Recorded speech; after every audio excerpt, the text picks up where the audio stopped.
Praise the Lord सभी को। प्रभु यीशु मसीह के मधुर मीठे नाम में आप सभी को सलाम। Rohit church Gondia YouTube channel में हम आप सभी का स्वागत करते हैं। आइए हम प्रभु की स्तुति करने के लिए कुछ गीतों को गाएंगे, क्योंकि वचन कहता है, भजनकार लिखता है उसके 33 अध्याय में, धर्मी लोगों को स्तुति करना शोभा देता है। आज हम सब लोग यीशु पर विश्वास करने के कारण धर्मी हैं, तो हमें यही शोभा देता है कि हम उसकी स्तुति करें। और ये समय है प्रभु की स्तुति करने का, तो आइए हम कुछ गीतों को गाएं और उसकी स्तुति करें।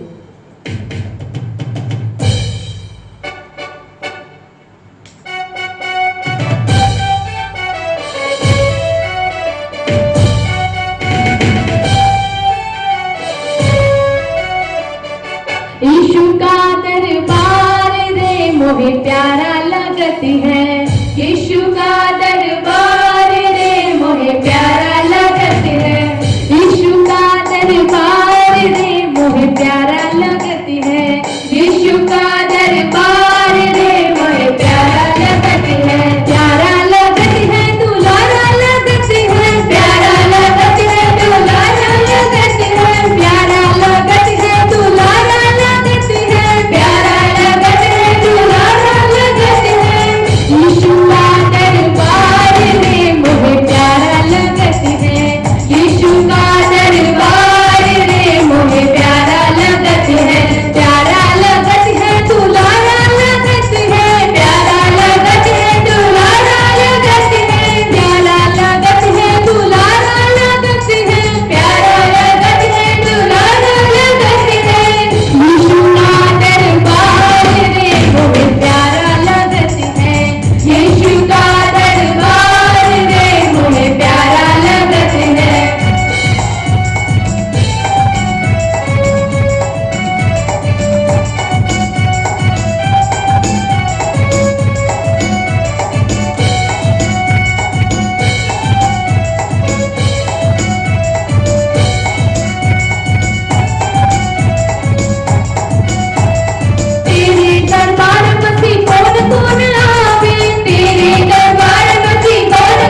कोड़ी को चंगा किया यीशु ने, लाजर को जिला दिया यीशु ने। उस महान परमेश्वर का हम जय जयकार करेंगे। कोड़ी को चंगा किया यीशु ने, जय बोलो। लाजर को जिला दिया यीशु ने, जय बोलो।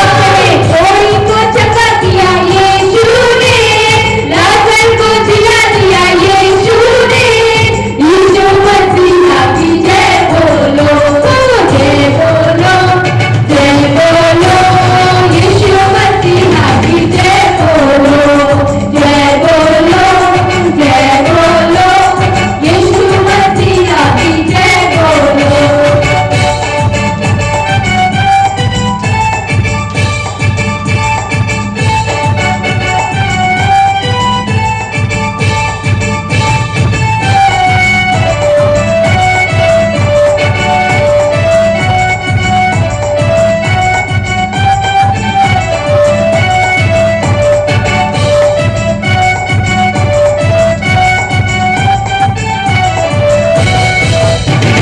पापों से छुड़ा दिया यीशु ने, जय बोलो।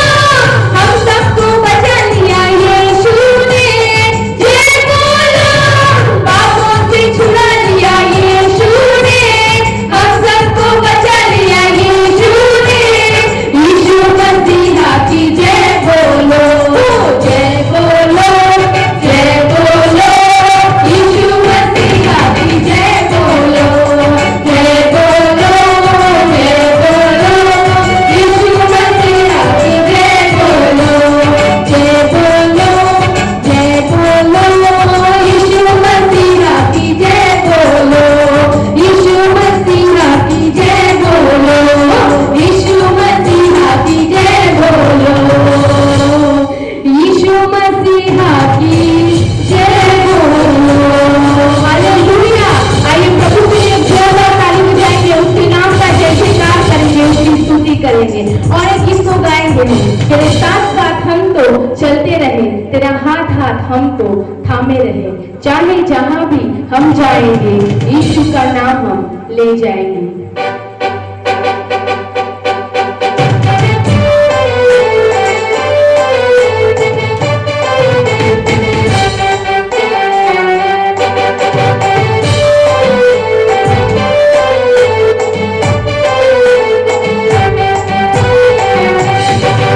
तेरे साथ साथ हम तो चलते रहे, तेरा हाथ हाथ हम तो थामे रहे। साथ साथ हम तो चलते रहे,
यू जीसस। आइए प्रियो, हम सब अपनी आंखों को बंद करेंगे, धन्यवाद करेंगे उस महान परमेश्वर का जो हमारा सामर्थ है, जो हमारा बल है, जो हमारा छिपने का ठिकाना है। आइए प्रियो, हम अपने अपने घरों में जब हैं, हम अपने आंखों को बंद करें और प्रभु को धन्यवाद दे, अपने हृदय से प्रभु की स्तुति करें, क्योंकि वो ही आदर के योग्य है, वो ही महिमा के और सिंहासन के योग्य है। Thank you, Jesus.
सारा आदर सारी माँ तुझको मिले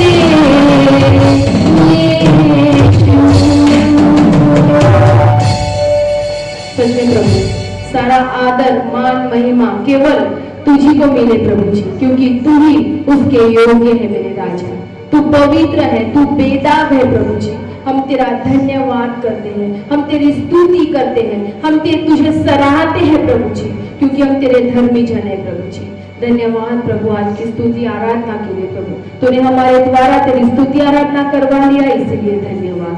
पवित्र आत्मा तू हमारा सहायक है और तूने हमारी सहायता किया, इसलिए धन्यवाद प्रभु। हम तुझे धन्यवाद रूपी स्तुति रूपी बलिदान चढ़ाते, तू उसे स्वीकार कर। सारा आदर मान महिमा तुझे देते प्रभु जी। आगे का संपूर्ण समय, संपूर्ण चर्च को, संपूर्ण सर्विस को अपने हाथों में ले पवित्र आत्मा तू चला। धन्य महिमा को इस प्रार्थना में यीशु के नाम से मांगते हैं, आमीन। रोही चर्च गोंदिया यूट्यूब चैनल में हम आप सभी का स्वागत करते हैं। हम आशा करते हैं कि आप हमारे साथ ऐसे ही जुड़े रहेंगे। इस सप्ताह जिन लोगों के जन्मदिवस तथा विवाह की सालगिरह है, आइए हम उनके लिए प्रार्थना करेंगे। इस सप्ताह जिनके जन्मदिवस है 17 जुलाई आशीष थुम्बे और लिहान उके, आइए हम सुरचना दीदी के साथ इनके लिए प्रार्थना करेंगे।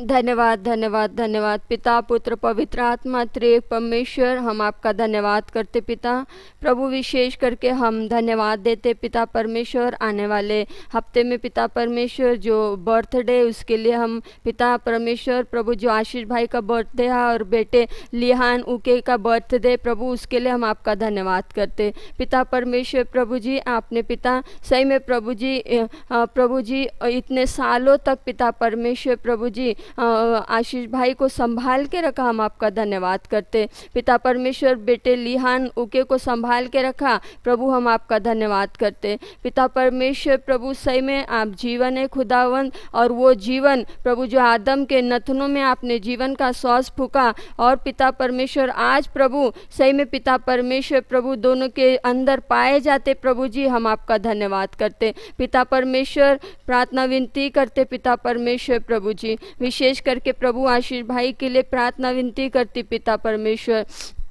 प्रभु। आप पिता परमेश्वर उनको पिता परमेश्वर जैसे अभी तक संभाला, वैसे ही खुदा आगे भी पिता परमेश्वर आप संभालिए, यीशु के नाम से प्रार्थना करते प्रभु। पिता परमेश्वर प्रभु वचन में, आपके वचन में लिखा है नीति वचन में प्रभु जी, पिता परमेश्वर की सही में पिता आपकी आज्ञाओं को मानने से पिता परमेश्वर हमारे परमेश्वर प्रभु आपने कहा कि तेरी आयु बढ़ेगी। पिता परमेश्वर प्रार्थना करते प्रभु जी सही में प्रभु, जो बाइबल के अनुसार प्रभु जो आयु है 120 वर्ष की प्रभु, आज प्रभु जी हम पिता परमेश्वर आशीष भाई के लिए और पिता बेटे लिहान के लिए हम प्रभु लंबी आयु की घोषणा, बाइबल के अनुसार हम लंबी आयु की घोषणा यीशु के नाम से करते पिता परमेश्वर प्रभु। पिता परमेश्वर प्रभु जी प्रार्थना विनती करते पिता, आप प्रभु जी विशेष करके पिता परमेश्वर प्रभु जी आशीष भाई को पिता परमेश्वर प्रभु जी लंबी आयु प्रदान कीजिए, अच्छा स्वास्थ्य प्रदान कीजिए।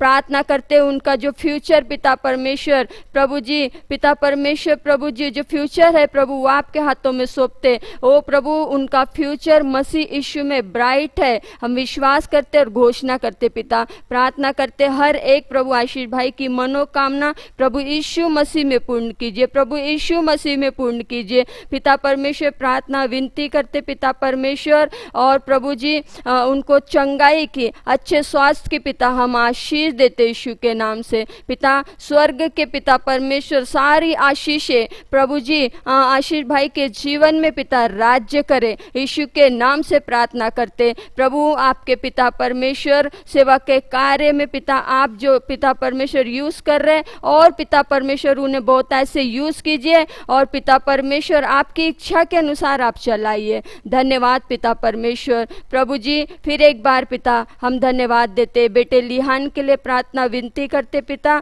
उसको पिता परमेश्वर अच्छा स्वास्थ्य प्रदान कीजिए पिता परमेश्वर प्रभु। अच्छा पिता परमेश्वर, जैसे प्रभु पिता परमेश्वर प्रभु यीशु आप प्रभु मनुष्य और परमेश्वर दोनों के डिलडॉल में प्रभु बड़े हुए, उस प्रकार से बेटे प्रभु लिहान को मनुष्य और परमेश्वर दोनों के डिलडॉल में, दोनों के अनुग्रह में बढ़ने के लिए आप सहायता कीजिए। हम प्रार्थना विनती करते यीशु के नाम से प्रभु। फिर एक बार प्रभु बेटे लिहान को हम अच्छी पिता परमेश्वर प्रभु स्वस्थता की आशीष देते यीशु के नाम से। और पिता परमेश्वर बेटे लिहान के जीवन में आपके पिता परमेश्वर पूरी योजना, पूरी इच्छा प्रभु पूरी हो, हम प्रार्थना करते पिता। धन्यवाद धन्यवाद पिता परमेश्वर प्रभु जी। फिर एक बार पिता बेटे लिहान को और आशीष भाई को आपके पवित्र हाथों में सौंपते, दोनों का प्रभु भविष्य आप पिता उज्जवल कीजिए, हम प्रार्थना करते। धन्यवाद धन्यवाद प्रभु जी। पिता परमेश्वर हम पूरी कलीसिया की ओर से, रोहित चर्च गोंदिया की ओर से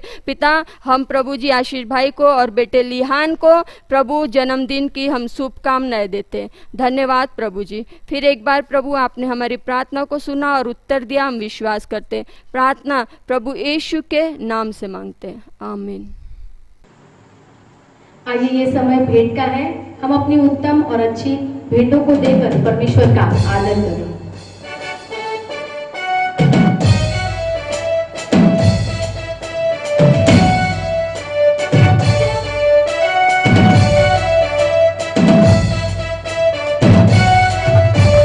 जीवन जल आत्मा प्रभु, बहती नदियाँ सा आतु प्रभु।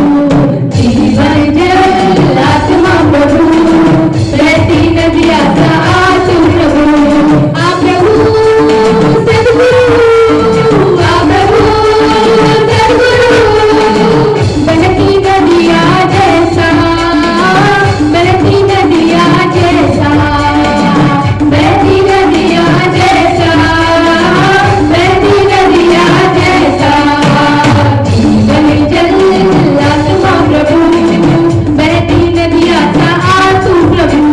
जीवन जल आत्मा प्रभु, बहती नदियाँ सा आतु प्रभु। कोटि कोटि मछुआरे आओ, जल्दी जल्दी जाले बिछाओ। कोटि कोटि मछुआरे आओ, जल्दी जल्दी जाले बिछाओ। कोटि कोटि मछुआरे आओ, जल्दी जल्दी जाले बिछाओ। कोटि कोटि मछुआरे आओ, जल्दी जल्दी जाले बिछाओ। गाते गाते मछली पकड़ लो, गाते गाते मछली पकड़ लो। आत्माओं से घर भर लो, आत्माओं से घर भर लो। जीवन जल आत्मा प्रभु, बहती नदियाँ सा आतु प्रभु। जीवन जल आत्मा प्रभु, बहती नदियाँ सा आतु प्रभु। आ प्रभु सद्गुरु, आ प्रभु सद्गुरु। बहती नदियाँ जैसा, बहती नदियाँ जैसा, बहती नदियाँ जैसा, बहती नदियाँ जैसा, बहती नदियाँ जैसा, बहती नदियाँ जैसा। आइए इस समय हम भेंटों के लिए प्रार्थना करेंगे और हमारे लिए अतिथि प्रार्थना करेंगे। धन्यवाद करते हैं पिता परमेश्वर प्रभु सत्य से समय के लिए। पिता परमेश्वर प्रभु आपने हम सबको आज जीवित रखा, सुरक्षित रखा, चंगा भला स्वस्थ रखा, इसलिए आपका कोटि कोटि धन्यवाद करते हैं। पिता परमेश्वर प्रभु विशेष करके प्रार्थना विनती करते हैं पिता परमेश्वर प्रभु भेंट के लिए। पिता परमेश्वर प्रभु लाई हुई भेंटों को आपके हाथों में सौंपते पिता परमेश्वर प्रभु, उन्हें आशीषित करना पिता परमेश्वर प्रभु, शुद्ध करना पिता परमेश्वर प्रभु। भेंटों को पिता परमेश्वर प्रभु आपके राज्य के कार्य में यूज करना, ऐसी प्रार्थना विनती करते हैं पिता परमेश्वर प्रभु। देने वालों को आपके हाथों में सौंपते पिता परमेश्वर प्रभु, उनके घर के भंडार को सदैव भरे रखना पिता परमेश्वर प्रभु, उनको कोई भी बात की कमी और घटी ना होने पाए पिता परमेश्वर प्रभु। आगे का सारा समय आपके हाथों में सौंप के छोटी सी प्रार्थना विनती को यीशु के नाम से मांगते हैं। सुने बड़ी दर्शक कीजिए, आमीन।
Praise the Lord. फिर से एक बार आप सभी को प्रभु यीशु मसीह के नाम से सलाम, जय मसीह की, प्रेज द लॉर्ड। और आप सभी का रोही चर्च गोंदिया यूट्यूब चैनल में हम आप सभी का स्वागत करते हैं और हम परमेश्वर के आभारी है, धन्यवादी है। इतने लंबे समय से परमेश्वर लगातार हमारी सहायता कर रहा है कि हम यूट्यूब चैनल के माध्यम से प्रत्येक रविवार के चर्च को ले सक रहे हैं। प्रभु की स्तुति हो इस सुंदर व्यवस्था के लिए। आइए इस समय हम प्रार्थना करें और आज हम परमेश्वर के वचन से सीखेंगे, सुनेंगे, उसके लिए प्रभु से सहायता मांगेंगे। प्रिय प्रभु जी, हम आपको धन्यवाद धन्यवाद धन्यवाद देते हैं। एक बार फिर से आपने सुंदर अवसर दिया प्रभु, आपके वचन को सुनने के लिए, सीखने के लिए। परमेश्वर प्रभु, आपका वचन जो एक आईना है, दर्पण है प्रभु, एक मिरर है। आज इस समय जब हम आपके वचन को सुनते और सीखते हैं प्रभु, तू मुझे बदलने के लिए सहायता कर, मेरे जीवन को परिवर्तित कर परमेश्वर।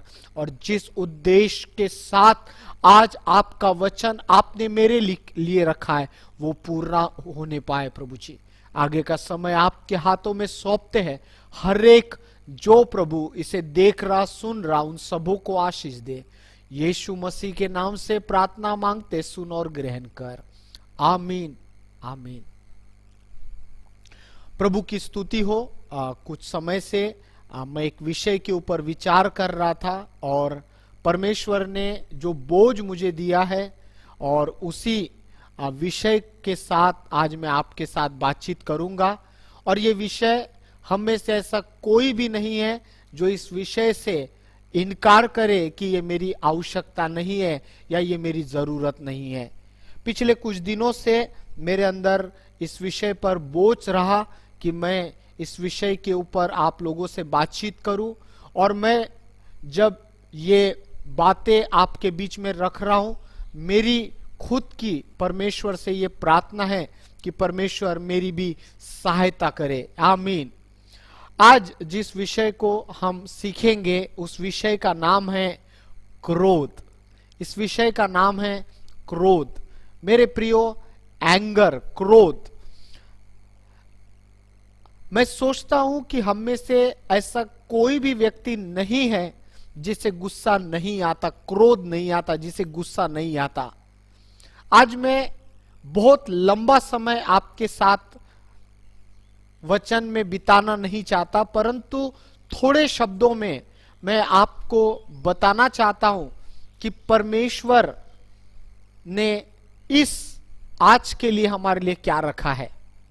मेरे प्रियो, क्रोध एक ऐसा विषय है, एक ऐसा स्वभाव है, एक ऐसी आदत है जो हम में से हर एक के अंदर पाई जाती है। हम में से कोई व्यक्ति ये नहीं कह सकता कि मुझे कभी गुस्सा नहीं आया, मैंने कभी गुस्सा नहीं किया। आज मैं आपको एक कहानी से शुरू करूंगा और फिर धीरे धीरे मैं आपको परमेश्वर के वचन में ले आऊंगा। एक स्त्री की ये कहानी है।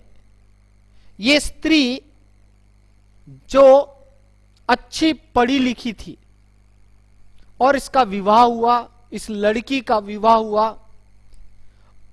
परमेश्वर ने इस लड़की को सुंदर पति दिया जो उससे प्यार करता था और पति भी बड़े सुंदर औहदे पर था, बड़े अच्छे स्थान पर उसका जॉब था। ये लड़की भी सुंदर पढ़ाई की, इसका एजुकेशन अच्छा था, इसने सर्टिफाइड पब्लिक अकाउंटेंट का कोर्स किया था। जब इस लड़की की शादी हुई, पति और पत्नी बड़े खुश थे। परमेश्वर ने अपने आशीष को इन्हें दिया और इन्हें 2 बच्चे हुए। पारी पारी से 2 बच्चे हुए। 2 बच्चों के द्वारा ये आशीषित हुए। अब ये स्त्री ने सोचा कि जब तक ये बच्चे स्कूल जाना शुरू नहीं करते, मैं किसी प्रकार का काम नहीं करूंगी।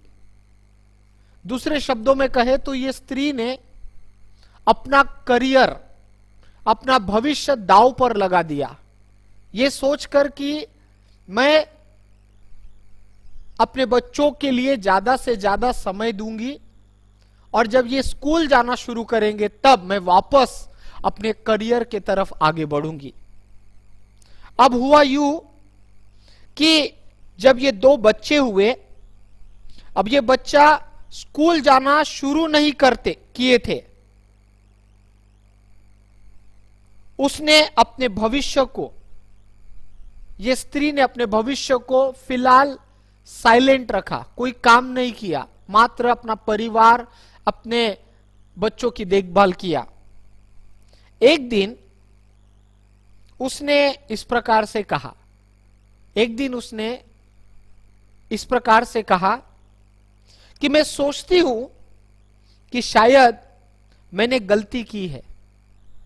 ये स्त्री ने कहा कि मैं सोचती हूं कि मुझसे कुछ गलती हो गई है, मुझसे कुछ भूल हुई है, और ये भूल ये है, मुझे ये नहीं लगता था कि मां ऐसी होती है। मेरे प्रियो, ये जो स्त्री है ये कहती है कि मेरे से गलती हो गई है। वो बोलती है कि मुझे नहीं मालूम कि मां बनना मतलब ऐसा होता है क्या, मुझे ऐसे नहीं लगता था कि मां ऐसी होती है कि अपने बच्चों के लिए उसको इतना दुख उठाना पड़ेगा, इतनी मेहनत करके उनका पालन पोषण करना पड़ेगा। मैं ये सब नहीं जानती थी, मुझे नहीं लगता था कि ऐसा मां बनना होता है। उसने कहा, मुझे हमेशा से लगता था कि मेरे पास बच्चे हो। उस स्त्री ने कहा कि उसकी इच्छा थी कि उसके पास बच्चे होना, वो उनको प्यार करेगी, वो उनको पढ़ाएगी लिखाएगी, वो उनके भविष्य को संवारेगी। उसने कहा कि मुझे हमेशा से लगता था कि मेरे पास बच्चे होना चाहिए, परंतु अब जबकि वो मेरे पास है, वो कहती है कि अब जब वो मेरे पास है, मुझे प्राप्त हुए हैं, तो मुझे ये पसंद नहीं आता जिस तरह से मैं उनके साथ व्यवहार करती हूं। ये स्त्री कहती है, मुझे बच्चे रहना चाहिए, मुझे उनसे प्यार है, ऐसा कहती थी। परंतु वो कहती है कि परंतु अब जब मेरे पास बच्चे हैं, तो जब वो मुझे प्राप्त हो गए हैं, तो मुझे यह पसंद नहीं आता। क्या पसंद नहीं आता? जिस तरह से मैं अपने बच्चों के साथ बिहेव करती हूं, जिस तरह से मैं उनके साथ व्यवहार करती हूं, मुझे वो अच्छा नहीं लगता, वो कहती है। और मेरे लिए जो कुछ वे करते, मुझे वो पसंद नहीं आता। वो कहती है कि वो बच्चे मुझे इरिटेट करते, वो जो कुछ करते अब मुझको पसंद नहीं आता। और मुझे ये याद नहीं कि बच्चों के होने से पहले क्रोध या अपना आपा खो देना ये क्या होता है। ये स्त्री कहती है कि जब तक मैं मां नहीं बनी, जब तक मेरा विवाह नहीं हुआ, वो कहती है कि मुझे ये मालूम ही नहीं कि क्रोध क्या है। वो कहती है कि मुझे ये मालूम नहीं कि गुस्सा करना क्या है। वो कहती है कि मुझे ये मालूम नहीं, ये सब क्या है करके, ये सब क्या है करके। वो कहती है कि मैंने हमेशा से सोचा मैं अपने भावनाओं को नियंत्रित कर सकती हूं। वो बोलती है कि मैं अपने भावनाओं को अपने काबू में रख सकती हूं। वो ऐसा कहती है कि मुझ पर क्रोध हावी नहीं होता, मैं उसको कंट्रोल कर सकती हूं, मैं उसके ऊपर अपने ऊपर उसको हावी नहीं होने दे सकती। वो कहती है कि मैं हमेशा से ये सोचती हूं, मैं हमेशा से सोची इस बात को, परंतु मुझे इसका स्वीकार करना पड़ा क्योंकि मैंने बहुत बार इसे बच्चों को लेकर खोया है। वो स्त्री कहती है, अब जब मैं मां बन गई, मां बनने के पहले मुझे क्रोध क्या है, मुझे अपने आपा खो देना क्या है, मैंने इसका कभी सामना ही नहीं किया। शायद वो परिस्थिति में ही नहीं आई कभी ऐसे।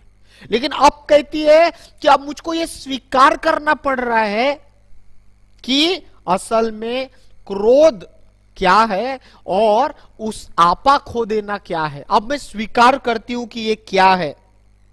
मुझे अपने आप से नफरत होती है जब मैं ऐसा करती हूं।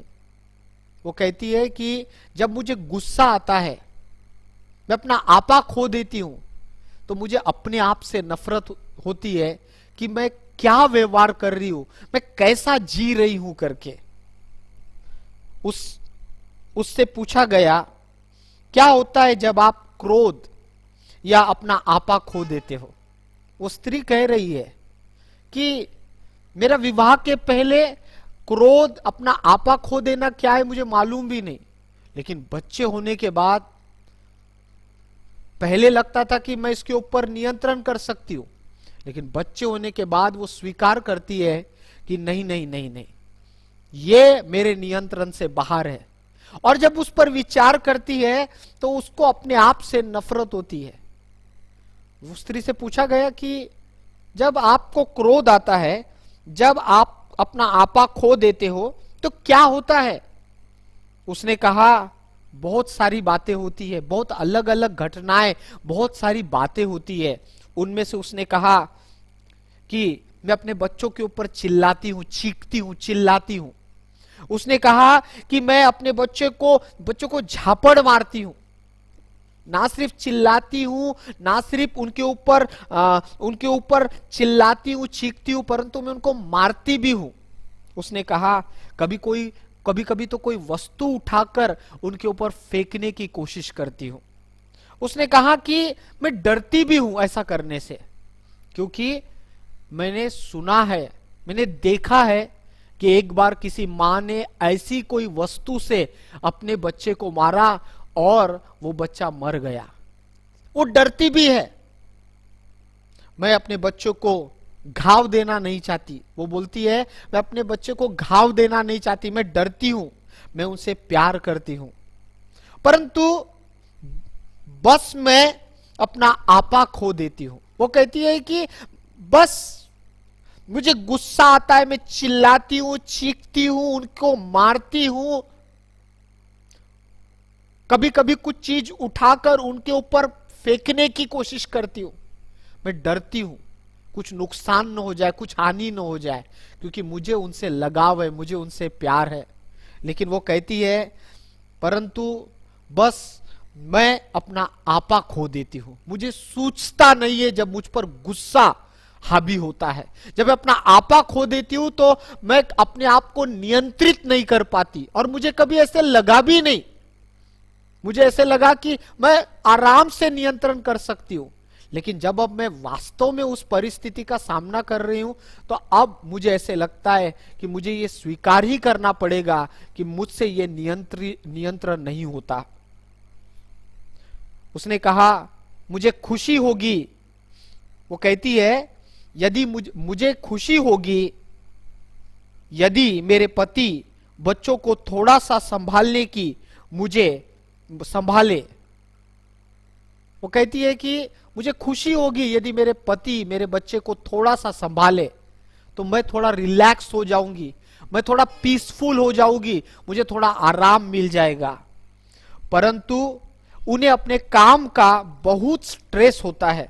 वो कहती है कि मेरे पति को उनके कामों का बहुत स्ट्रेस होता है, उनके ऊपर काम का बहुत लोड रहता है। वे कहते हैं उन्हें इस बात का महसूस भी नहीं होता कि बच्चों को ध्यान या संभालना चाहिए। उनके पति में, वो कहती है मेरे पति कहते हैं, मेरे पति को तो बहुत काम होता है और मेरे पति कहते हैं कि काम के मारे मुझे तो इस बात का ध्यान भी नहीं रहता कि मैंने अपने बच्चों को संभालना चाहिए या ध्यान देना चाहिए। उसके पति कहते हैं। वो स्त्री कहती है मैं सोचती हूं कि मैंने काम पर लौट जाना चाहिए। वो स्त्री कहती है कि कभी कभार मुझे ऐसे लगता कि मैं अच्छी पढ़ी लिखी हूं, मैं विवाह के पहले अच्छी पढ़ी लिखी हूं, बच्चों के कारण मैंने मेरे फ्यूचर को स्टॉप कर दिया, करियर को रोक दिया। अब मेरे मन में ऐसा आता कि मैं बहुत गुस्से से भर गई हूं। मुझे ऐसा लगता है कि अब मैंने अपना काम वापस शुरू कर देना चाहिए। वो कहती है, मैं सोचती हूं कि मैंने काम पर लौट जाना चाहिए और दूसरा कोई, वो बोलती है कोई दूसरा मेरे बच्चों की तरफ ध्यान देना चाहिए, मेरे बच्चों की तरफ किसी दूसरे ने ध्यान देना चाहिए, ऐसा वो सोचती है।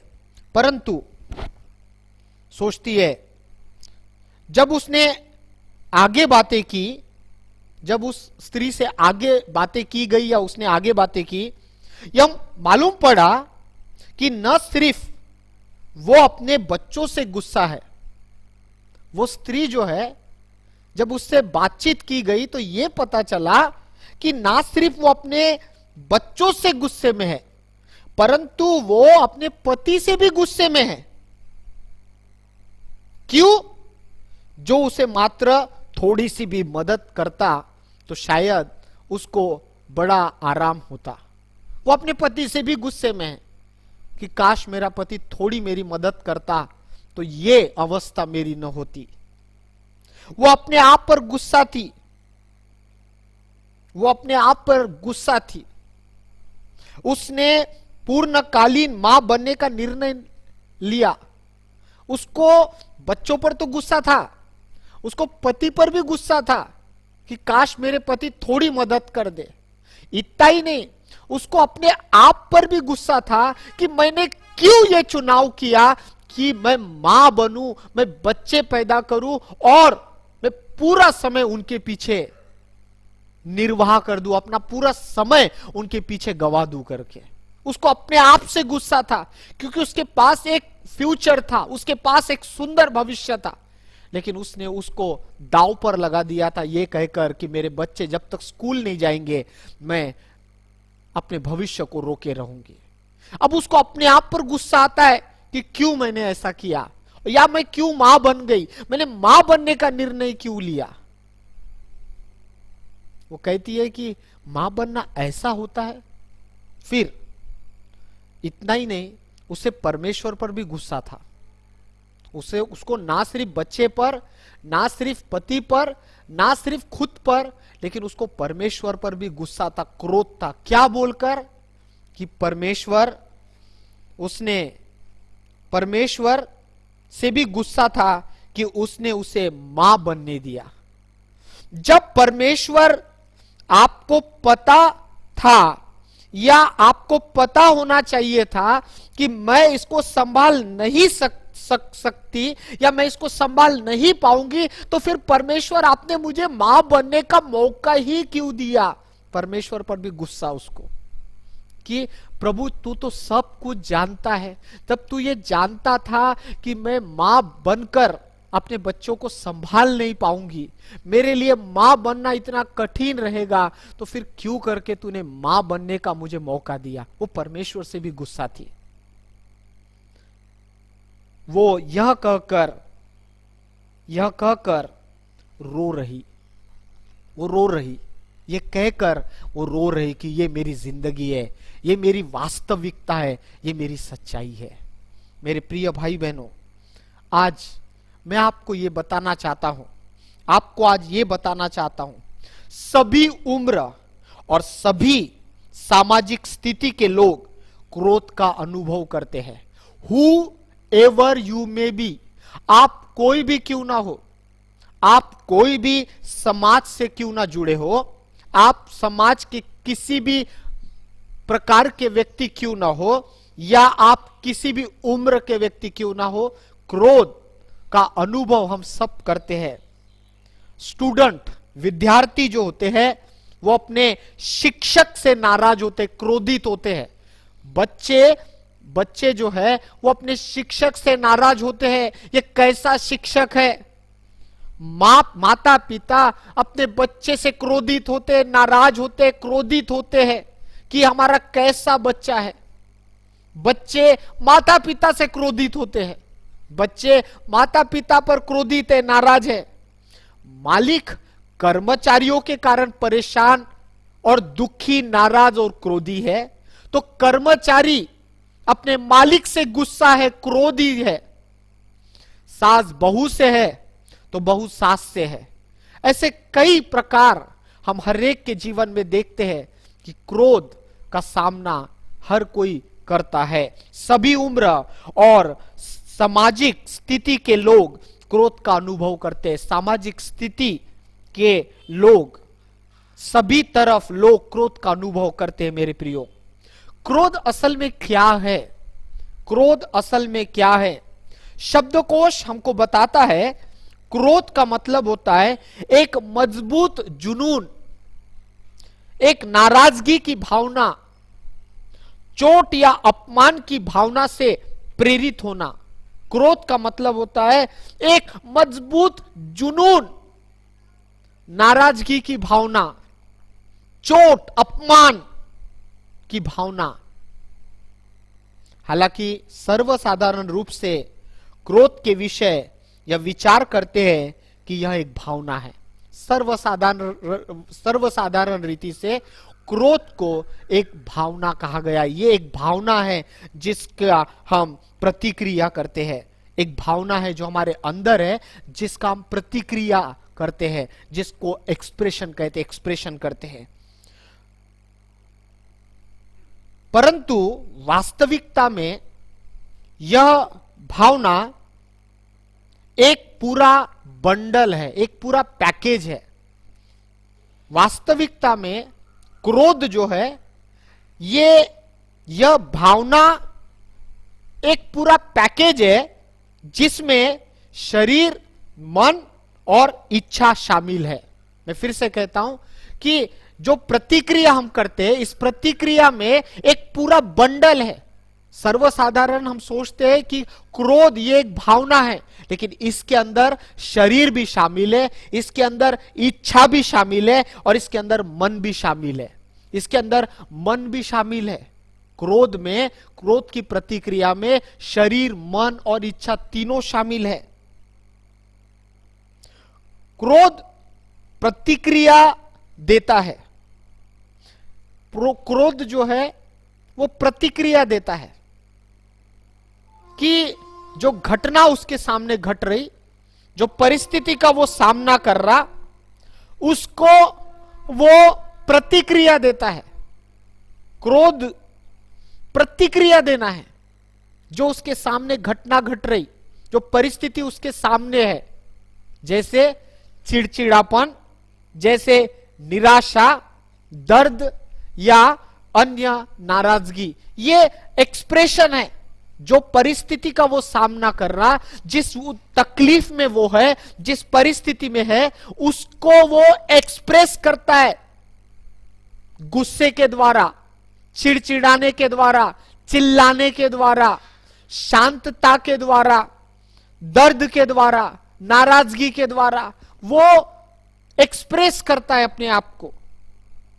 क्रोध आपको व्यक्ति, स्थान या वस्तु से दूर रखता है। इसे ध्यान से सुनिए। क्रोध व्यक्ति से, स्थान से और वस्तु से दूर रखता है, जिनसे आपकी भावना जल उठती है, जिनसे आपकी भावना इरिटेट होती है। दूसरे शब्दों में कहे तो क्रोध आपको व्यक्ति के खिलाफ खड़ा करता है या क्रोध आपको व्यक्ति से दूर करता है। प्रेम आपको व्यक्ति के नजदीक ले आता है। हालेलुया। बहुत सुंदर फर्क है। क्रोध आपको व्यक्ति से दूर करता है, लेकिन प्रेम आपको व्यक्ति के नजदीक लाता है। मेरे प्रियो, हम इफिसियों 4 अध्याय इसके 26 पद को देखेंगे इस समय, और यहां से हम कुछ सीखने का प्रयत्न करेंगे। इफिसियंस 4:26 यहां पर लिखा हुआ है, क्रोध तो करो परंतु पाप मत करो, सूर्य अस्त होने तक तुम्हारा क्रोध न रहे। यहां पर पवित्र शास्त्र पौलुस के द्वारा इफिसियों को लिखता है, क्रोध तो करो परंतु पाप मत करो। इसका मतलब है कि क्रोध शैतान को अवसर देता है। क्रोध शैतान को अवसर देता है। मेरे प्रियो, मैं एक कहानी, एक घटना आपको बताकर इसके बाद समाप्त करना चाहूंगा। उत्पत्ति के 4 अध्याय में जेनेसिस 4, यहां पर कैन और हाबिल की कहानी है। यहां पर लिखा हुआ है कि जब आदम अपनी पत्नी हवा के पास गया तब उसने गर्भवती होकर कैन को जन्म दिया और कहा, मैंने यहोवा की सहायता से एक पुरुष पाया है। फिर उसने उसके भाई हाबिल को भी जन्म दिया। हाबिल भेड़ बकरियों का चरवाहा बन गया, परंतु कैन भूमि पर खेती करने वाला किसान बना। कुछ दिनों के पश्चात कैन यहोवा के पास भूमि की उपज में से कुछ भेंट ले आया और हाबिल भी अपनी भेड़ बकरियों के कई एक पैलोठे बच्चे भेंट चढ़ाने ले आया और उनकी चर्बी भेंट चढ़ाई। तब यहोवा ने हाबिल और उसकी भेंट को तो ग्रहण किया, परंतु कैन और उसकी भेंट को उसने ग्रहण न किया। तब कैन अति क्रोधित हुआ और उसके मुंह पर उदासी छा गई। तब यहोवा ने कैन से कहा, तू क्यों क्रोधित हुआ और तेरे मुंह पर उदासी क्यों छा गई है? यदि तू भला करे तो क्या तेरी भेंट ग्रहण न की जाएगी? यदि तू भला न करे तो पाप द्वार पर छिपा रहता है और उसकी लालसा तेरी ओर होगी और तुझे उस पर प्रभुता करनी है। तब कैन ने अपने भाई हाबिल से कुछ कहा और जब वह मैदान में थे तब कैन ने अपने भाई हाबिल पर चढ़कर उसे घात किया। यह एक घटना है जो बाइबल में पढ़ने के लिए मिलती है। अब उत्पत्ति इसके 4 अध्याय में हम देखते हैं कि कैन और हाबिल ये दोनों भाई है। एक दिन ऐसा हुआ कि ये दोनों भाइयों ने परमेश्वर को भेंट चढ़ाया और बाइबल कहती है कि परमेश्वर ने हाबिल के भेंट को ग्रहण किया, परंतु कैन के भेंट को उसने अस्वीकार किया। इससे कैन को गुस्सा आ गया। मेरे प्रियो, पवित्र शास्त्र के इतिहास में या मानव इतिहास में यह पहला स्थान है जहां पर गुस्सा किया गया, पहला स्थान जहां पर गुस्से का जिक्र किया गया। कैन को गुस्सा आ गया। उसने गुस्सा आने के बाद परमेश्वर ने उससे कहा, तब यहोवा ने कैन से कहा, तू क्यों क्रोधित है? तू क्यों क्रोधित हुआ और तेरे मुंह पर उदासी क्यों छा गई? नाराजगी प्रकट कर रहा है, उसका दर्द प्रकट कर रहा है, उसके घाव को प्रकट कर रहा है, वो उसका प्रतिक्रिया है। और जब उसने प्रकट किया अपने गुस्से को, तो परमेश्वर कहता है, यदि तू भला करे तो क्या तेरी भेंट ग्रहण न की जाएगी? परमेश्वर कहते हैं, यदि तू भला न करे, यदि तू भला करे तो क्या तेरी भेंट ग्रहण न की जाएगी? और यदि तू भला न करे तो पाप द्वार पर छिपा रहता है। इफिसियों 4:26 कहता है, क्रोध करो परंतु पाप मत करो। इफिसियों 4:26 में लिखा है कि क्रोध शैतान को जगह देता है, क्रोध शैतान को जगह देता है। और कैन ने यही मिस्टेक किया, कैन ने यही गलती किया। उसको गुस्सा आ गया और उसने शैतान को जगह दे दिया। उसको मालूम भी नहीं कि क्रोध शैतान को अवसर मिल रहा है और उसने शैतान को अवसर दे दिया। और क्या परिणाम हुआ? परिणाम यह हुआ कि जब कैन क्रोध से भर गया, जब कैन ने क्रोध किया, जब वो क्रोध से भर गया, शैतान ने प्रवेश किया, उसको जगह मिल गई शैतान को। और उसका परिणाम यह हुआ कि उसने अपने भाई को मौत के घाट उतार दिया। बाइबल में कहा गया, तब कैन ने अपने भाई हाबिल से कुछ कहा, और जब वे मैदान में थे तब कैन ने अपने भाई हाबिल पर चढ़कर उसे मार डाला, उसका घात कर दिया, उसका हत्या कर दिया, मर्डर कर दिया। मेरे प्रियो, मत्ती 5:21 और 22 पद पढ़ते हैं। देखिए यहां क्या लिखा हुआ है। मत्ती 5 अध्याय 21 और 22 पद में क्या लिखा हुआ है। यहां पर लिखा हुआ है, तुम सुन चुके हो कि पूर्व काल के लोगों से कहा गया था कि हत्या न करना, और जो कोई हत्या करेगा वह कचहरी में दंड के योग्य होगा।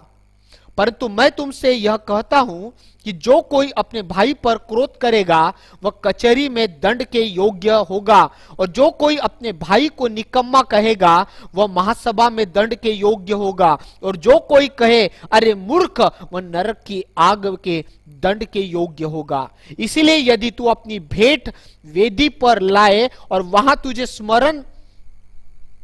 तू स्मरण करे कि तेरे भाई के मन में तेरे लिए कुछ विरोध है, तो अपनी भेंट वही वेदी पर के सामने छोड़ दे, और जाकर पहले अपने भाई से मेल मिलाप कर और तब आकर अपनी भेंट चढ़ा। मेरे प्रियो, यीशु मसीह यहां बता रहे कि गुस्सा, पुराना नियम कहता है गुस्से की प्रतिक्रिया, गुस्से ने शैतान को अवसर दे दिया। परिणाम यह हुआ कि उसने अपने भाई को मौत के घाट उतार दिया, उसने मर्डर कर दिया, हत्या कर दिया। और नए नियम में प्रभु यीशु मसीह मत्ती 5 अध्याय और 21 और 22 पद में कहते हैं कि क्रोध इज इक्वल टू मर्डर, हत्या। मतलब क्रोध करना यह हत्या करने के जैसा है। तो क्या आपको लग रहा है कि आप और मैं जब क्रोध करते हैं तो असल में हम हत्या करने के पाप को अपने हृदय में जगा दे रहे हैं? मैं आपको कुछ बातें बताऊंगा और जल्दी से समाप्त कर दूंगा। 3 प्रकार होते हैं, 3 प्रकार, क्रोध के 3 प्रकार होते हैं। नंबर 1, पहला आउटवर्ड, बाहरी प्रदर्शन। क्रोध का, गुस्से का 3 प्रकार होता है। पहला बाहरी प्रदर्शन, आदमी चिल्लाता है, चीखता है, गाली गलौज करता है, मारता है, पीटता है। यह एक प्रकार का क्रोध है। मैं और आप इसका सामना करते हैं। दूसरा अंदरूनी, इनर वर्ड, अंदरूनी गुस्सा। अंदरूनी गुस्सा कैसा होता है? ये बाहर चीखेगा नहीं, चिल्लाएगा नहीं, कुछ तोड़फोड़ नहीं करेगा, कुछ मारपीट नहीं करेगा, परंतु ये अंदर साइलेंट रहेगा, लेकिन अंदर गुस्सा पाल कर रखेगा। हेट्रेड बोलते हैं, मतलब एक नफरत पाल कर रखेगा अपने अंदर, एक नफरत पाल कर रखेगा। तो गुस्से का दूसरा प्रकार होता है, वो है गुस्से को साइलेंटली, शांति से अपने पास रखना, लेकिन हेट्रेड, एक घृणा, एक गुस्सा पाल कर रखना, एक घृणा पाल कर रखना अपने अंदर, एक गुस्सा पाल कर रखना।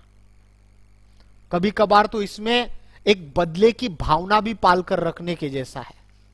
साइलेंट है, दिखाई दे रहा बहुत शांत है, दिखाई दे रहा कि इससे कुछ असर नहीं हुआ, परंतु अंदर ये हेट्रेड भरा हुआ है, ये घृणा भरी हुई है, ये बदले की भावना अंदर भरी हुई है, लेकिन बाहर वो एकदम शांत है। इनर वर्ड, अंदर से ये सब हलचल है। तीसरा, क्रोध का तीसरा प्रकार है इरिटेशन। इरिटेशन का मतलब वो उस व्यक्ति को देखना पसंद नहीं करता, वो उस व्यक्ति से नफरत करता है, उसको वो व्यक्ति के साथ उठना बैठना नहीं है, उस व्यक्ति का सामना नहीं करना है, उसको वो पसंद नहीं आता, वो व्यक्ति को दिखाई देना उसके लिए उसको पसंद नहीं है, वो व्यक्ति उसको दिखाई दे। फील इरिटेशन, ये व्यक्ति मुझे नहीं चाहिए, ये मुझसे दूर हो जाए, यदि ये आएगा तो मैं वहां नहीं आऊंगा, मैं इसको देखना पसंद नहीं करता। ये गुस्से का तीसरा प्रकार है। वो व्यक्ति से नफरत, वो व्यक्ति से गुस्सा, उसका ये तीसरा प्रकार है कि उसकी उपस्थिति से उसको इरिटेशन होता है, उसके उपस्थिति से उसको इरिटेशन होता है, उसको उससे नफरत है। 3 प्रकार का गुस्सा है मेरे प्रियो। आज मैं आपको बताना चाहता हूं, प्रभु यीशु मसीह ने कहा गुस्सा ये हत्या करने के समान है, गुस्सा ये हत्या करने के समान है। यदि हम गुस्सा करते हैं तो एक प्रकार से हम हत्या जैसे पाप को कर रहे हैं। क्या आप और मैं इस गुस्से से बाहर निकलना चाहते हैं? क्या मैं और आप गुस्से से बाहर निकलना चाहते हैं? गुस्सा परिस्थितियों के कारण, घटनाओं के कारण हमारे अंदर प्रवेश करता है और ये गुस्सा हमको एक प्रतिक्रिया प्रदर्शन करने लगाता है। ये प्रदर्शन, ये गुस्सा जब हम प्रदर्शित करते हैं तो एक होता है आउटवर्ड, जिसमें चिल्लाना, चीखना, मारपीट करना है। दूसरा इनर वर्ड, जो अंदर है लेकिन बाहर से वो एकदम शांत है, अंदर एक बदला चल रहा है, अंदर एक गुस्से से भरा हुआ, एक नफरत से भरा हुआ हृदय है। और तीसरा इरिटेशन, ये व्यक्ति मुझे दिखना ही नहीं चाहिए, यदि ये है तो मैं यहां नहीं आऊंगा या नहीं रहूंगा। क्यों? क्योंकि मुझे नफरत है इस व्यक्ति से। वो एक गुस्से का तीसरा प्रदर्शन है। मेरे प्रियो, मैंने आपको एक स्त्री के बारे में बताया, उसकी परिस्थिति ने उसकी अवस्था को क्रोध से भर दिया। क्या आप और मैं जानते हैं, क्रोध करना यानी शैतान को जगह देने के समान है। क्रोध करना यानी शैतान को जगह देने के समान है। और यही गलती इतिहास के पहले व्यक्ति कैन ने किया। कैन ने शैतान को अवसर दे दिया, उसने गुस्सा किया, उसने शैतान को अवसर दे दिया। और मेरे प्रियो, बाइबल बताती है कि उसने अपने क्रोध को जब प्रकट किया, जब अपने क्रोध की प्रतिक्रिया किया, तो उसने अपने भाई हाबिल को हत्या कर दिया। यीशु मसीह मत्ती 5 अध्याय में सिखाते हैं कि क्रोध ये खून करने के ही जैसा है। उसने फिजिकली, उसने शारीरिक रूप से अपने भाई को हत्या कर डाला, मार डाला, उसको घात कर डाला। लेकिन नए नियम में यीशु मसीह कहते हैं कि जब हम क्रोध करते हैं तो ये तो हत्या करने के ही जैसा है, ये हत्या ही करने के जैसा है। हम शैतान को अवसर न दे, हम शैतान को अवसर न दे, क्योंकि बाइबल कहती है शैतान जब प्रवेश करता है तो धीरे धीरे, यह अचानक से नहीं होता मेरे प्रियो, ये धीरे धीरे, ये धीरे धीरे, ये पहले क्या करता है मैं आपको बताना चाहता हूं। ये भजन संहिता 37:8 पढ़कर देखिएगा, इसमें क्या लिखा है। 37:8 भजन संहिता।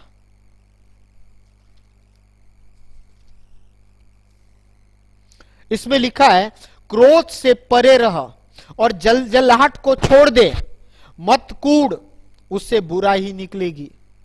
जब क्रोध आता है ना, उसका परिणाम कैन ने हाबिल को मार डाला। जब क्रोध हमारे अंदर आता है, हम शैतान को अवसर देते हैं, और अगर हमारे अंदर क्रोध रहा, उससे बुरा ही निकलेगी, उससे अच्छाई नहीं पैदा होगी, उससे बुराई निकलेगी, उससे डैमेजेस होने वाले हैं। कई लोगों ने गुस्से में, जल्दीबाजी में, गुस्से में, क्रोध में उन्होंने अपनी जानों को गवा दिया।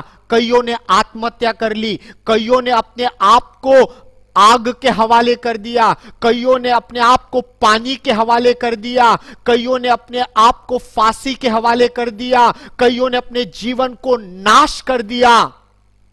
क्योंकि क्रोध ये हमेशा डैमेजेस को लेकर आता है, ये कभी भी भलाई को लेकर नहीं आता, ये नुकसान को लेकर आता है। ये आत्मा का नुकसान करता है, ये प्राण का नुकसान करता है, ये शरीर का नुकसान करता है। ये क्रोध शरीर का, ये आत्मा का नुकसान करता है, ये मानसिकता का नुकसान करता है। एक अशांति से भरा हुआ जीवन बन जाता है। ये क्रोध डैमेजेस को लेकर आता है मेरे प्रियो।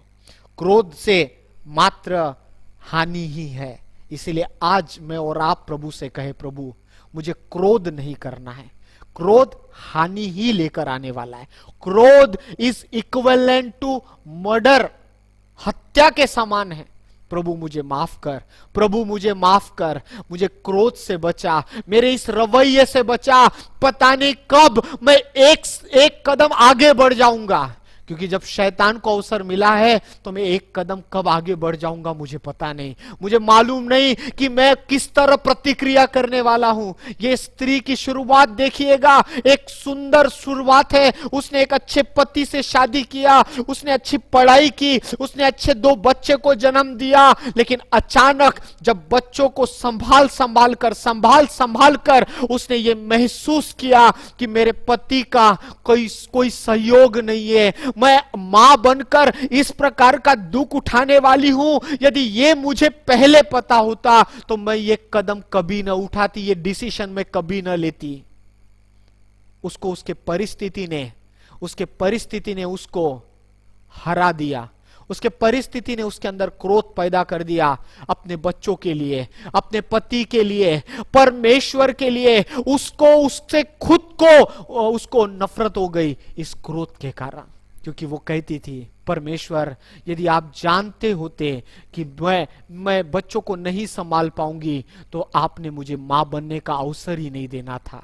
हालेलुया मेरे प्रिय, आइए अपनी आंखें बंद करें, लेट्स प्रे कि प्रभु मुझे इस क्रोध से बाहर निकाल। हालेलुया। राबा शिखा राबा लाबा रुदानामा सिखारा बाला बाला बा रुदानामा सिखारी अंदाला राबा राबा रुदालाबा सिखारा बाला बाला बा।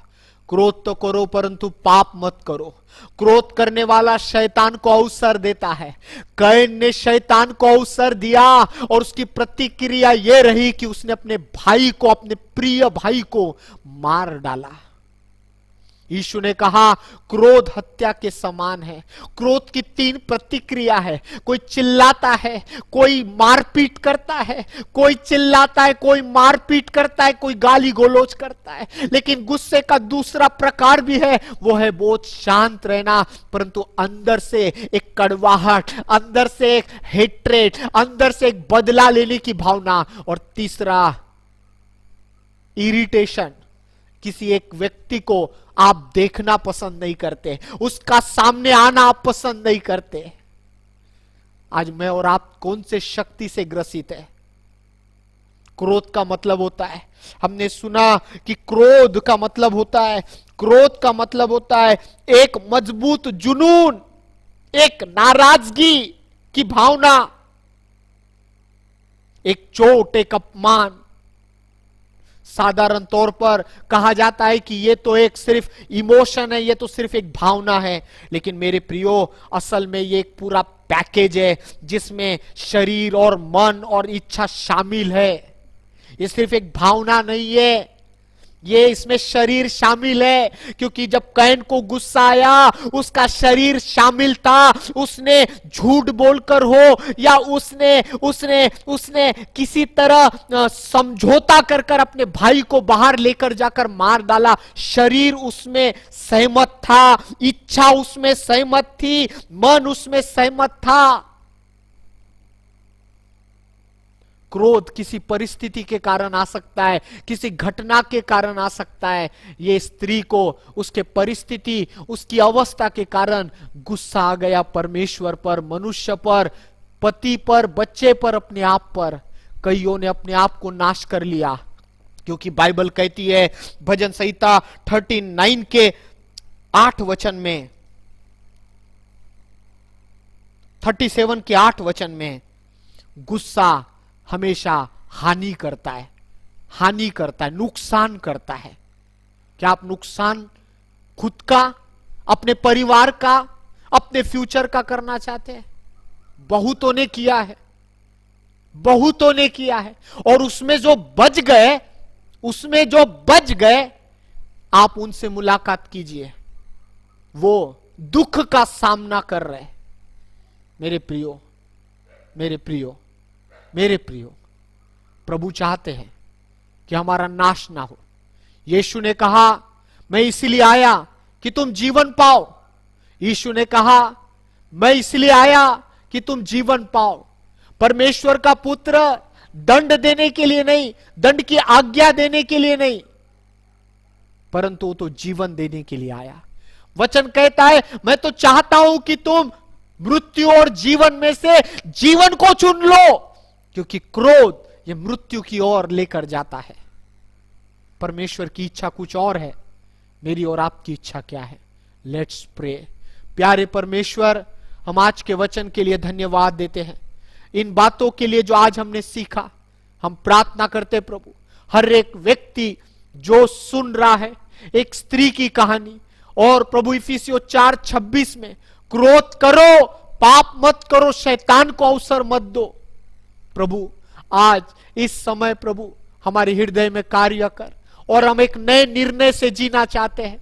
हम क्रोध वाला जीवन नहीं पिता, हम तो प्रेम वाला जीवन जीना चाहते हैं, क्योंकि क्रोध हमको मनुष्य से दूर करता है, लेकिन प्रेम हमको मनुष्य से जोड़ता है, और हम जोड़ने वाला बनना चाहते हैं। क्योंकि मत्ती 5 अध्याय में आपने कहा, धन्य है जो शांति मेल का समाचार सुनाते हैं, क्योंकि वे परमेश्वर के पुत्र पुत्रियां कहलाएंगे, वो बेटे बेटियां कहलाएंगे, वो संतान कहलाएंगे परमेश्वर के।